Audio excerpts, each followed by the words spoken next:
Hello friends, Neha એજ્યુકેટરમાં આપનું સ્વાગત છે. આજે હું તમારા માટે લઈને આવી છું 28 ફેબ્રુઆરી 2025ના મહત્વના કરંટ અફેર્સની ઘટનાઓ, જે તમારી આવનારી પરીક્ષામાં તમને ખૂબ ઉપયોગી થશે અને તમને એક માર્ક અપાવવામાં મદદરૂપ થશે. Right friends? એ પહેલાં એક રિક્વેસ્ટ, વિડીયો શરૂઆતથી લઈને અંત સુધી જરૂરથી જોજો, જેથી તમને કન્ટેન્ટ અંગે માહિતી મળે. અને ગમે તો લાઈક અને શેર જરૂરથી કરજો. તો ચાલો શરૂ કરીશું. પોલિયો નાબૂદ કરવા 500 અરબ ડોલરની સહાય કયા દેશ કરશે? યુએસએ, સાઉદી અરબ, આર્જેન્ટિના કે ભારત? બોલો. તમને ખ્યાલ હોય તો મને આન્સર કરી શકો છો. તો અહીં આપણો જવાબ આવશે ઓપ્શન બી, સાઉદી અરબ. મેં તમને નીચે ઇન્ડિકેટ કરી દીધું છે ડાર્કથી, રાઈટ? તો હવે આપણે જોઈશું એમાં કે 2024 એટલે કે હજુ પણ હમણાંની જ વાત છે કે 2024માં પાકિસ્તાન અને અફઘાનિસ્તાનમાં પણ અને નાઇજીરિયામાં પોલિયોના કેસ હજુ પણ જોવા મળ્યા. રાઈટ? એટલા માટે સાઉદી અરબ, WHO અને યુનિસેફ સાથે ભેગા થઈને કટિબદ્ધ બન્યું છે કે પોલિયોને નાબૂદ કરવું. WHO દ્વારા એક અભિયાન શરૂ કરવામાં આવ્યું હતું કે 2027 સુધીમાં પોલિયોને નાબૂદ કરવું, એલિમિનેટ પોલિયો. રાઈટ? WHO અને યુનિસેફ સાથે મળીને કામ કરશે અને આ સહાય GPEI ને આપશે. GPEI એટલે ગ્લોબલ પોલિયો એરિડિકેશન ઇનિશિયેટિવ શરૂ કર્યું હતું. ક્યારે? 1988માં. પૂરું નામ યાદ રાખજો ફ્રેન્ડ્સ. જો વિધાન વાક્યમાં પૂછાશે WHO ની પહેલનું નામ શું છે પોલિયોને દૂર કરવા માટેની, પૂછાશે તો તમને કન્ફ્યુઝ કરી દેશે. રાઈટ? એમાં તમને એક નામ સાચું આપશે ને એક ખોટું આપશે તો તમે કન્ફ્યુઝ થઈ જશો. તો સૌથી પહેલા તો GPEI નું પૂરું નામ યાદ રાખજો, ગ્લોબલ પોલિયો ઇરિડિકેશન ઇનિશિયેટિવ પ્રોગ્રામ. 1988 થી શરૂ થયો હતો. રાઈટ? ભારત ક્યારે પોલિયો ફ્રી થયું? તમને સાથે સાથે એ પણ પૂછી લે તો ભારત 2014માં પોલિયો ફ્રી થયું. 1995 થી ભારતમાં પોલિયો નું અભિયાન ચાલે છે. રાઈટ? 1995 થી. દો બૂંદ જિંદગી કી. યાદ હોય તો એનું સ્લોગન પણ છે, જિંગલ કહો, સ્લોગન કહો, બટ દો બૂંદ જિંદગી કી. પોલિયોના 2 ડ્રોપ્સ પીવડાવો, નિયમિત અને પોલિયોથી દૂર રહો. રાઈટ? તો ભારતે કટિબદ્ધ 1995 થી થયું હતું અને એના સફળતાના એટલા બધી ઝુંબેશ ચલાવી હતી ભારત સરકારે પોલિયો નાબૂદ કરવા 95 થી કે છેક ત્યાં સુધી લઈને 2014 સુધી. 2012માં એને આપી તો દીધું જ હતું, પણ ઓફિશિયલી જાહેરાત 2014માં થઈ હતી. રાઈટ?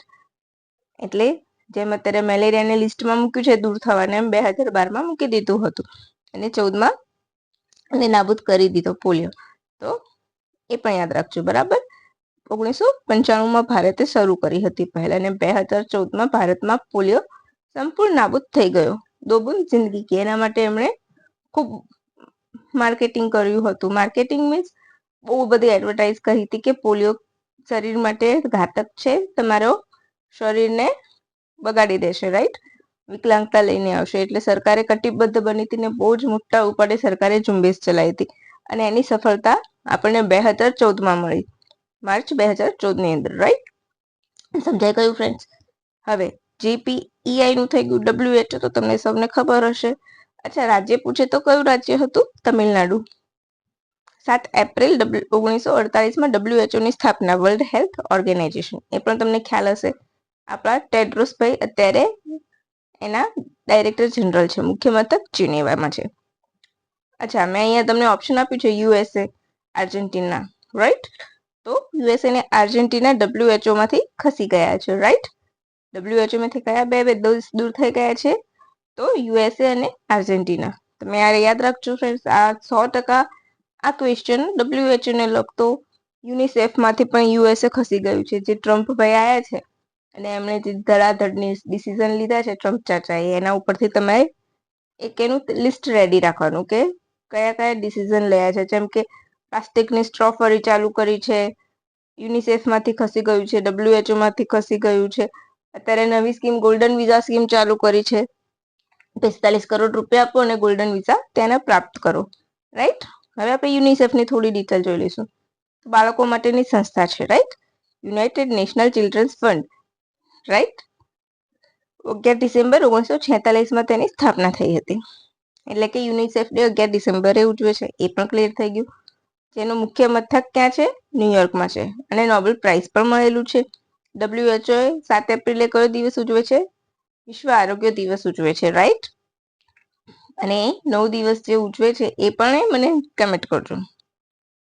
બરાબર, આ તમારો આન્સર છે. ફરીથી, પોલિયો નાબૂદ કરવા $500 અરબ સહાય કયો દેશ કરશે? તો સાઉદી અરબ. તો કોણ સાથે મળીને કામ કરશે અત્યારે હાલ? મોટી WHO, યુનિસેફ ને સાઉદી અરબ. GPEI, બરાબર, અને આપશે સહાય. પછી મહાકુંભનો મેળો કેટલા દિવસ ચાલ્યો? અત્યારે જે મહાકુંભનો મેળો યોજાયો હતો, આપણા સાંસ્કૃતિક વારસામાં ટોપિક આવી જશે, રાઈટ. તો અહીંયા તમારા માટે મેં ઓપ્શન મૂક્યા છે. ઓપ્શન એ 45 દિવસ, ઓપ્શન બી 40 દિવસ, ઓપ્શન સી 2 મહિના કે ઓપ્શન ડી 30 દિવસ. બોલો. તો અહીં આપણો જવાબ આવશે અહીં ઓપ્શન એ 45 દિવસ. નીચે મેં જવાબ તમને આપી દીધો છે, જોઈ લો, રાઈટ. તો અહીં આપણો જવાબ આવશે 45 દિવસ. મકર સંક્રાંતિના દિવસે એનું આયોજન થયું હતું, રાઈટ. ઉત્તરાયણથી શરૂ થયો હતો, જે પોષી પૂનમ સુધી ચાલ્યો, એટલે કે મહાશિવરાત્રીના છેલ્લું મોટું સ્નાન થયું, રાઈટ. પૂર્ણાહુતિ થઈ ત્યારે એરફોર્સ દ્વારા એક એર શો પણ યોજવામાં આવ્યો હતો. કલા મહોત્સવ પણ યોજાયો હતો ત્યાં, રાઈટ. આગામી કુંભ ક્યાં યોજાશે? તો નાસિક. નાસિક એટલે ગોદાવરી નદીના કિનારે. અત્યારે આ વર્ષનો ક્યાં યોજાયો હતો? તો આ વર્ષે યોજાયો હતો પ્રયાગરાજ. ત્રિવેણી સંગમ કઈ? તો ગંગા, યમુના અને સરસ્વતી. સરસ્વતી એટલે લુપ્ત નદી. નાસિક એટલે ગોદાવરી. ઉજ્જૈનમાં યોજાય તો ક્ષિપ્રા નદીના કિનારે, બરાબર. અને હરિદ્વાર એટલે ગંગા. આ 4 જગ્યાએ શું યોજાય છે? કુંભ યોજાય છે. કેમ? તો જે અમૃત કલશમાંથી 4 ટીપા અહીંયા પડ્યા હતા એટલે. એ પણ સમજાઈ ગયું ફ્રેન્ડ્સ? ક્લિયર થઈ ગયું તમારું કુંભનો કોન્સેપ્ટ? અને કુંભમાંથી, મહાકુંભમાંથી એક ક્વેશ્ચન તમારો આવશે અને આવશે જ. એ પણ તમે નોટ ડાઉન કરી રાખજો, બરાબર. પછી હા, અત્યારે આપણે પોલ્યુશન કંટ્રોલ બોર્ડે રિપોર્ટ પણ આપ્યો હતો કે ગંગાનું પાણી, ત્યાં ત્રિવેણી સંગમનું પાણી, કુંભનું પાણી પીવા લાયક તો નહીં, પણ નાવા લાયક પણ નથી. બહુ જ પ્રદૂષિત પાણી છે, એવા રિપોર્ટ્સ પણ આવ્યા હતા, બરાબર. તો પ્રદૂષણ બોર્ડની સંસ્થા વિશે પણ આપણે ડિટેલ્સ કરી લઈશું નેક્સ્ટ વિડીયોમાં, રાઈટ. હવે નેક્સ્ટ ક્વેશ્ચન. DRDO એ ભારતીય નૌસેના સાથે મળીને ITR એટલે કે ઇન્ટિગ્રેટેડ ટેસ્ટ રેન્જ એન્ટી-શિપ મિસાઇલનું સફળ પરીક્ષણ ક્યાંથી કર્યું? ઓપ્શન એ, આ તો તમને સૌને ખબર હશે. Option A Visakhapatnam, option B Chandipur, option C Mumbai કે ઓપ્શન ડી એક પણ નહીં. હું મોસ્ટલી કેમ એક પણ નહીં મૂકું છું ખબર છે ફ્રેન્ડ્સ? જીપીએસસી ની પેટર્ન છે, ઉપરના બધા કાં તો એક પણ નહીં, એક ઓપ્શન મૂકે છે, રાઈટ, સરકારી જવાબ.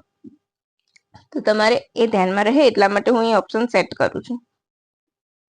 બોલો અહીંયા શું આવશે? તો અહીં આપણો જવાબ આવશે ઓપ્શન બી ચાંદીપુર. ક્યાં આવ્યું? તો ઓડિશા. ચલો. ઇમેજિંગ ઇન્ફ્રારેડ સિકરનો ઉપયોગ કરવામાં આવ્યો છે. નેવીના થિંકિંગ હેલિકોપ્ટરથી લોન્ચ કરવામાં આવ્યું છે. Solid populations fibre optic gyroscope based છે. પછી પોતાનું લક્ષ્ય બદલી શકે છે. મેં લખ્યું નથી, બરાબર. હવે DRDO. તો DRDO નું સ્થાપના ક્યારે થઈ હતી તમને ખ્યાલ છે? DRDO એટલે અને એની સ્થાપના બોલો ક્યારે થઈ હતી? બોલો બોલો જલ્દી. 1958, રાઈટ. ક્યારે સ્થાપના થઈ હતી? 1958માં એની સ્થાપના થઈ હતી, રાઈટ ફ્રેન્ડ્સ. અને મેં છે ને આ બધા જે આપણી જે સંસ્થાઓ હોય છે એનો વિડીયો બનાવ્યો છે. કેવો? તેનો જે મૂળ મોટો હોય છે એના માટે. તો તમે ત્યાં પણ જઈને મને એક લાઈક શેર આપી શકશો, રાઈટ. અને પૂછાય તો તમારે એ પણ ક્લિયર થઈ જશે. અચ્છા, DRDO એના ચેરમેન કોણ છે અત્યારે? તો સમીર વી કામથ, બરાબર. વી કામથ યાદ રાખો તો પણ ચાલશે. એનું મોટો શું છે? તો બલસ્ય મૂલમ વિજ્ઞાનમ. શું છે એનું મોટો? બલસ્ય મૂલમ વિજ્ઞાનમ. મોટો યાદ રાખજો. Strength origin in the science. ઇંગ્લિશમાં કહીએ તો શું આવશે? Strength origin is in science. Defence research development organisation. ઇંગ્લિશમાં પૂરું નામ એનું DRDO નું હું રિપીટ કરું છું, ડિફેન્સ રિસર્ચ ડેવલપમેન્ટ ઓર્ગેનાઇઝેશન 1958માં સ્થાપના થઈ. અત્યારે કામથના ચેરમેન છે. વલસ્ય મૂલમ વિજ્ઞાનમ એનું સૂત્ર છે, ધ્યેય સૂત્ર, અને ઇંગ્લિશમાં સ્ટ્રેન્થ ઓરિજિન્સ ઇન સાયન્સ. બરાબર, ક્લિયર થઈ ગયું ફ્રેન્ડ્સ.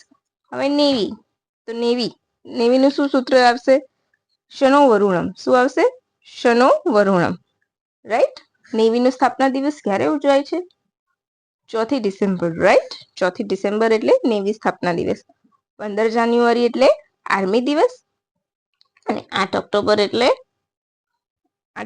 એટલે એરફોર્સ ડે. રાઈટ.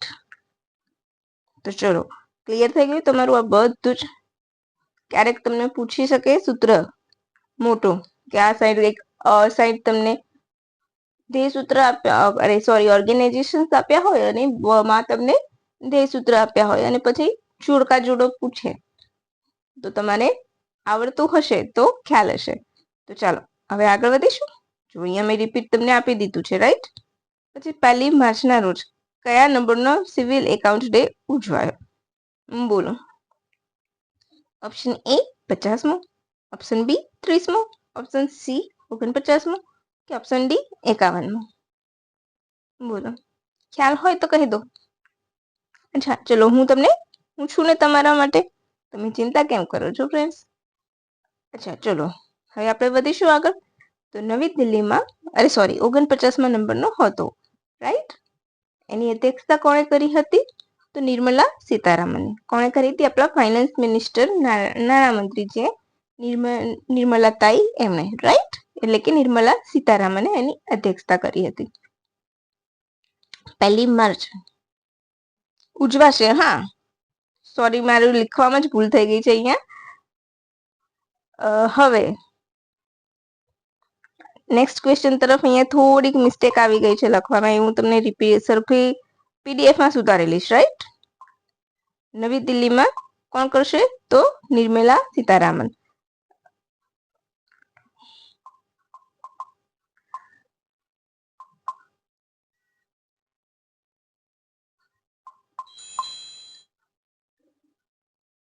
હવે બીજા દિવસે શું થશે? તો બીજા દિવસે નાણાં પંચના અધ્યક્ષ. તો નાણાં પંચના અધ્યક્ષ કોણ છે આપણા? એ પણ આપણે યાદ રાખી લઈશું. અરવિંદ પનગડિયા, ગુજરાતનું નાણાં પંચના અધ્યક્ષ. મેં કાલે જ કરાવું છું. યમલ વ્યાસ ચોથું છે. રાઈટ. ગુજરાતનું. એ રિપીટ કરી લેજો, યાદ કરી લેજો. રાઈટ. તમારા દિમાગમાં ફિક્સ કરી લેજો.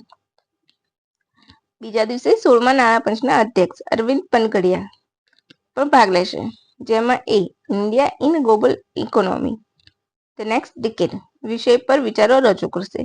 India in global economy the next decade વિષય પર એમના વિચારો રજૂ કરશે. આ યાદ રાખજો. રાઈટ. મોસ્ટ ઇમ્પોર્ટન્ટ છે. સ્થાપના 1 માર્ચ 1976માં થઈ હતી. ડેટા સંચાલિત નિર્ણયો લેવા, અદ્યતન ટેકનોલોજી યુઝ કરવી, અને એકાઉન્ટ્સને લગતી માહિતી જે આપણે બધી જ ડિટેલ્સ વધારે આવશે એ હું તમને વધારે પ્રોવાઈડ કરીશ. અત્યારે તમારે મેઇન આટલું કન્સેપ્ટ યાદ રાખો. અધ્યક્ષતા કોણે કરી હતી? 16મા નાણાં પંચના અધ્યક્ષ ભાગ લેશે, અને એનો વિષય ખાસ યાદ રાખજો. બરાબર. પછી નેક્સ્ટ ક્વેશ્ચન. જૂન 2025માં ભારતીય નૌસેનામાં કયું ફ્રિગેટ જહાજ સામેલ કરવામાં આવશે? બોલો. INS Vikrant, INS Guldar, INS Surat, કે આઈએનએસ તમલા? બોલો. તમલ કહો, તમલા કહો, જે પણ કહો, બધા જ ઉચ્ચારો રાઈટ છે, કારણ કે નોટ ફ્રોમ ઇન્ડિયા, આ ઇન્ડિયાનું નથી. રાઈટ.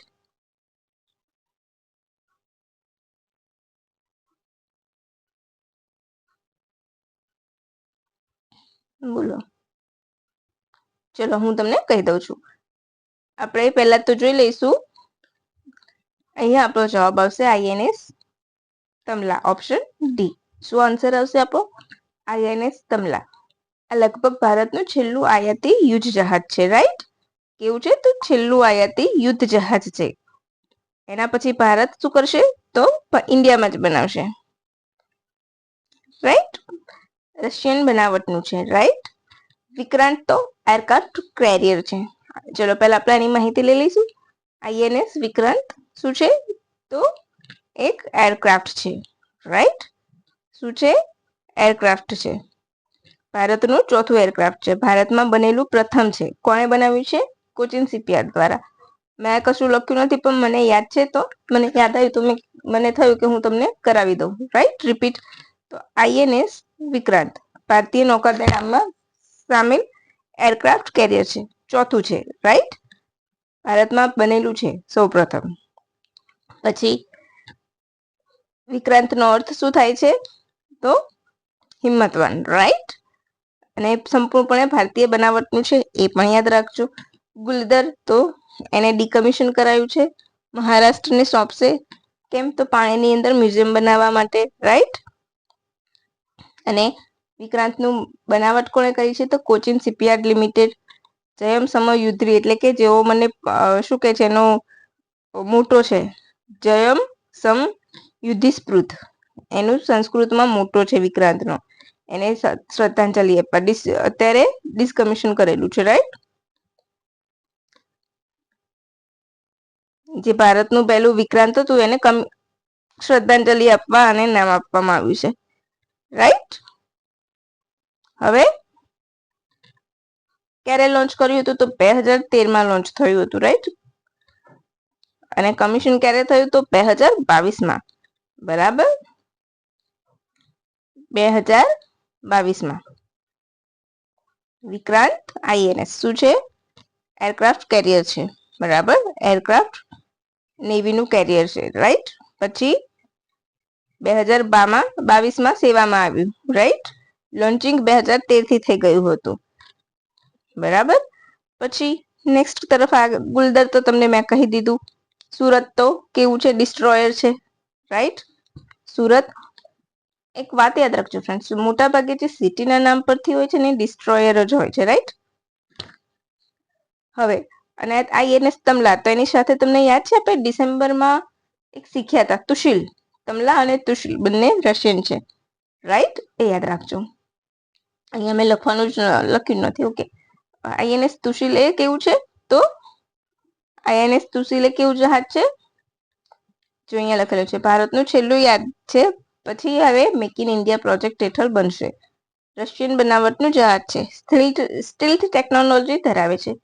હિન્દ મહાસાગર ક્ષેત્રે રક્ષા આપવામાં મહત્વનું પુરવાર થશે, તમલા. અને આ પહેલા આપણે કયું મંગાવ્યું હતું? તુશીલ, જે 2024માં જેનું જલાવરણ કરાયું હતું. વિશાખાપટ્ટનમથી કર્યું હતું, રાઈટ? અને રશિયા તો કયા બે મંગાયા હતા આપણે? INS તુશીલ અને INS તમલા, રાઈટ? હવે તુશીલ ને બંને 4 મંગાવ્યા છે, જેમાંથી 2 આવી ગયા છે ને 2 ભારતમાં બનશે, રાઈટ? એ પણ યાદ રાખજો. હવે આપણે અહીંયા વધીશું સમ ઇમ્પોર્ટન્ટ પોઈન્ટ્સ. તો પોર્ટ મંત્રી સર્બાનંદ સોનોવાલ એડવાન્ટેજ આસામ 2.0 હેઠળ આંતરરાષ્ટ્રીય જળમાર્ગો માટે 48 કરોડની યોજનાનું અનાવરણ કર્યું છે. એમાં હરિત નૌકા યોજના હેઠળ ડેવલપ કરવાનું છે, રાઈટ? ત્યાંના જે ઇનલેન્ડ માર્ગ છે એને ઇન્ટરનેશનલ માર્ગ તરીકે ડેવલપ કરશે હરિત નૌકા યોજના હેઠળ. હરિત નૌકા એટલે પર્યાવરણને નુકસાન ના થાય એ રીતે કરશે, રાઈટ? એના માટે 1500 કરોડ ફાળવ્યા છે. 27 ફેબ્રુઆરીએ કયો દિવસ ઉજવવામાં આવ્યો હતો? તો વર્લ્ડ NGO ડે. 28 ફેબ્રુઆરી નેશનલ સાયન્સ ડે. અને સાયન્સ ડે માટે હું થોડીક વારમાં તમારા માટે ટુડે સ્પેશિયલમાં માહિતી લઈને આવીશ, તો તમે ત્યાં જઈને એની થીમ, એનો ઉદ્દેશ એ બધું જોઈ શકશો, રાઈટ? ચાલો, રક્ષા મંત્રાલયની દ્વિવાર્ષિક હિન્દી પત્રિકા, આ મોસ્ટ ઇમ્પોર્ટન્ટ છે, યાદ રાખજો. રક્ષા મંત્રાલયની દ્વિવાર્ષિક હિન્દી પત્રિકા કઈ છે? સશક્ત ભારત. એનું એ પ્રથમ સંસ્કરણ છે, એટલે કે પ્રથમ વખત જ બહાર પાડવામાં આવી છે, એટલા માટે ઇમ્પોર્ટન્ટ છે. તો રક્ષા મંત્રાલયની પ્રથમ દ્વિવાર્ષિક હિન્દી પત્રિકા સશક્ત ભારતનું પ્રથમ સંસ્કરણ નું વિમોચન કોણે કર્યું? તો આપણા રક્ષા મંત્રી રાજનાથ સિંહે. જેમાં શું છે? તો મીન્સ કે આપણા જે નેવી ત્રણેય બળો હોય, સશસ્ત્ર બળ, એની વીરતા, દેશભક્તિ અને બલિદાન વિશેની કવિતાઓ છે. તેમજ જે રક્ષા મંત્રાલયના કર્મીઓ છે, કાર્યકરો, એમના દ્વારા સરકારની નીતિ ઉપર લખેલાઓ લેખ છે. એ સિવાય એ લોકોની રચનાત્મક પ્રતિભાને એક સ્ટેજ પૂરું પાડવા, એક મંચ પૂરું પાડવા માટે આ શરૂ કરવામાં આવ્યું છે. તો પત્રિકાનું રક્ષા મંત્રાલયની પત્રિકાનું હિન્દી પત્રિકાનું નામ શું છે? તમને ક્વેશ્ચન આ રીતના પૂછી શકે છે કે રક્ષા મંત્રાલયની હિન્દી પત્રિકાનું નામ શું છે, જેનું હમણાં જ પ્રથમ સંસ્કરણ બહાર પડ્યું? તો સશક્ત ભારત. કઈ ભાષામાં છે? તો હિન્દી. સાથે હિન્દી ભાષાને પણ પ્રમોટ કરશે, રાઈટ? કેટલી વાર પડે છે? અર્ધવાર્ષિક, દ્વિવાર્ષિક, પખવાડિક? તો દ્વિવાર્ષિક. દ્વિવાર્ષિક એટલે 2 વર્ષે એકવાર. તો સમજાઈ ગયું ફ્રેન્ડ્સ? કેટલું મસ્ત મજાનું છે ને, સરસ મજાનો ટોપિક. તો બસ આવા જ વિડીયો માટે તમે મને લાઈક અને શેર કરતા રહેજો, જેથી કરીને તમને માહિતીનો ખજાનો તમારી આગળ હું ખોલતી રહું અને તમને એક માર્ક મળતો રહે. તો બસ ફ્રેન્ડ્સ, આજ માટે આપણે આટલું જ રાખીશું. પછી ફરીથી કાલે મળીશું નવી માહિતી સાથે. તો thank you for watching my video and have a good day friend. By.